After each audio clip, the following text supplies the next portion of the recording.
అసలు మంచి బిస్కెట్ అనేది ఉందా? ఫ్రాంక్ గా అంటే బ్రాండ్ నేమ్స్ నేను తీసుకుని, ఎందుకంటే వాళ్ళ మీద కేసులు వేస్తారు కాబట్టి ఫ్రాంక్ గా there is nothing good in a biscuit. Okay. Normal గా మన ఫ్రెష్ ఫుడ్ ఏంటంటే బయట పెట్టినాక ఒక రోజులో పాడైపోతుంది, ఫ్రిడ్జ్ లో పెడితేనే కనీసం 3-4 రోజుల్లో పాడైపోతుంది. కానీ ఒక బిస్కెట్ మంత్స్ టుగెదర్ ఉంటుంది. అది మంత్స్ టుగెదర్ ఉంటే అది హెల్దీ ఫుడ్ ఎలా అవుతుంది? దాంట్లో ప్రాణం, లైఫ్ ఎట్లా ఉంటుంది? It's a dead thing, first thing.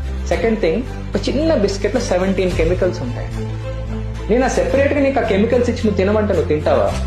But biscuit ఎలా తింటావు? సో ఇవాళ రేపు వచ్చిన క్యాన్సర్స్ కానివ్వండి, ఒబిసిటీ కానివ్వండి, డయాబెటిక్ ప్రాబ్లమ్స్ కానివ్వండి, రావడానికి కారణం ఏంటంటే నువ్వు రైట్ 6 months నుంచి మన ఇంటెస్టైన్ తయారైనప్పటి నుంచి నువ్వు వాటికి ఫుడ్స్ పెట్టడం వల్ల వాళ్ళకి. సో చాక్లెటే కానీ బిస్కెటే కానీ దేర్ ఇస్ నథింగ్. ఈ దీంట్లో గుడ్ ఉంది, ఇది ఆటా బిస్కెట్, ఇది గుడ్ వీట్ బిస్కెట్, ఏమి లేదండి. కొన్ని బిస్కెట్స్ లో దీంట్లో ఏమంటారు, మన ఆల్మండ్స్ ఉన్నాయంటారు. ఆల్మండ్స్ ఏముండవు, చిన్న ఫ్లేక్ ఉంటుంది అంతే. వాడు మాత్రం నా బిస్కెట్ లో ఆల్మండ్స్ చాలా హెల్దీ అంటారు. నువ్వు ఆల్మండ్స్ తినొచ్చుగా, వై వాంటెడ్ ఇట్? కావాల్సుకుంటే మంచిగా మనము ఈ కాజూస్ ఉంటాయి, క్యాష్యూస్, మంచిగా దాన్ని ఫ్రై చేసేసి దాంట్లో సాల్ట్ బిస్కెట్ ఎక్సలెంట్ టేస్ట్ ఉంటుంది, మంచి ప్రశాంతంగా తిని. There is nothing good in biscuit, there is nothing. ఇంకా డేంజరస్ ఫుడ్ అంటే ఈ బిస్కెట్స్ కంటే కూడా chips. They are 5 times more dangerous